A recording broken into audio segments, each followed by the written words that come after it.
Hey guys, what's going on out there? Hope everybody's having a good day. Thanks for tuning back in. And today I've got a really good tip for you guys. I'm going to talk a little bit about jig colors in terms of dark colors versus light colors, and basically give you some guidelines on how to select your color choices based upon a variety of conditions. And first of all, one of the things I want to really talk about here is that a lot of people think when you're choosing colors on soft plastics that it has to do with water clarity, and that's your main consideration. And while that is a consideration we're going to talk about here, the other just as important factor as far as water clarity that a lot of anglers don't realize is the aggressiveness of a bass. And I want to get into that a little bit and explain why that has an impact on the jig color trailer choices. So anyway, let's start a little bit. I'm going to show you guys sort of a comparison.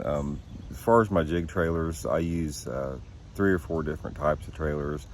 I use most all of them are the Zooms. I use the Zoom Big Salty Chunk, the Big Super Chunk, this is one of my favorite trailers right here. It's a real popular style with a lot of different companies. Comes in a big size and a small size both. And I'll use some little critter craws, I'll use some speed craws, I'll use Z craws, Z hogs, a lot of different variables to that. But this video is not really talking about specific trailer types as much as color is. So anyway, the first thing to consider is we'll talk a little bit about watercolor too, because that has a big part of it.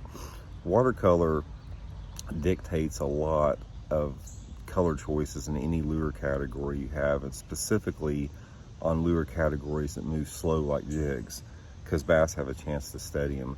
So what I'm looking for is when I'm choosing a lighter color like a watermelon or green pumpkin or something like this, I'm wanting a color that is subtle, something that blends in a little bit, yet I want it dark enough to where it has a little bit of a silhouette to it.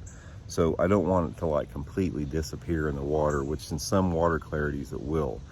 Say for example, you're fishing a green pumpkin or something like this, and you've got water visibility of maybe 1.5 foot in that zone there, maybe a foot to 2 foot of water in that zone there. Based upon the exact clarity, whether it's closer to 1 foot or closer to 2 foot, that's going to be as far as the color choices I choose on different flake.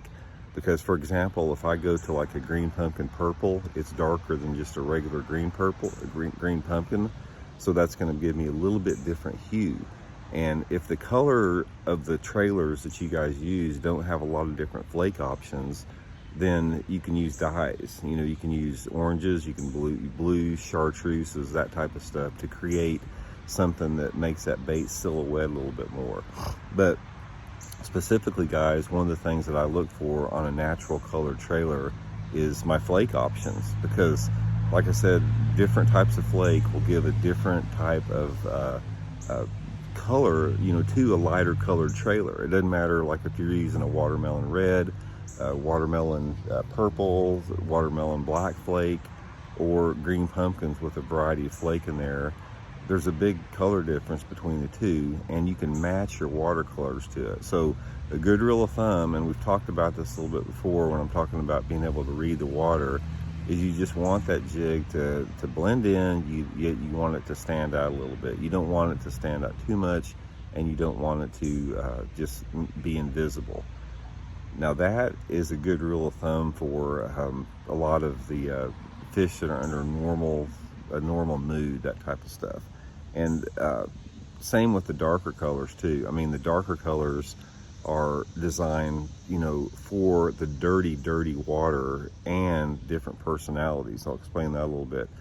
Anytime that I'm using a dark color, most of the time, not all the time, but most of the time, my water visibilities are going to be, like for a black trailer like this, they're going to be probably under 12 inches, something like that. It's going to be in that 4 to 12 inch range, because a dark color like a black jig or something like that is really going to silhouette a lot. It's going to stand out a lot.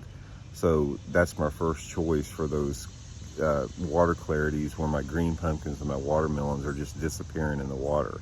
A lot of times when I'm using a dark color like a black or a blue, you know, I definitely want some type of a mixed contrast. So I'll change up, you know, my skirt color and my jig. I usually don't like one uniform color. I like a little bit of a different color option. So that's why your black and chartreuse, your black and blues, that type of stuff, break it up a little bit more. 30 years ago, you could use black and catch them. The fish have evolved, they got wiser.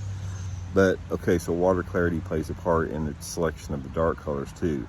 But more importantly, and this is one of the things I wanted to share with you guys a little bit that a lot of people don't know, is when you're using a dark colored trailer or a dark colored jig, you can catch bass on those dark colors in clear water. I'm talking about water visibilities that are 4 foot or greater, like a black jig or black and blue jig, if those bass are green a little bit. And what I mean by that is if they haven't seen a lot of baits recently, if they're overly aggressive, sometimes during low light conditions, any situation like that.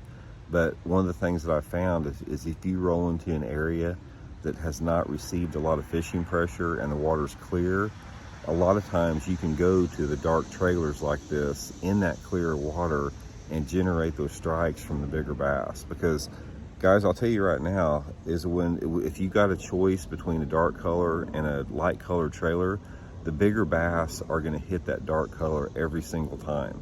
You're not going to catch as many bass on them because the bass the bass have a chance to look at it a little bit more, and it just simply will not generate more strikes. But a lot of times when you have a big bass that's overly aggressive, over territorial, there's something about a dark jig that will generate the bigger fish right off the bat.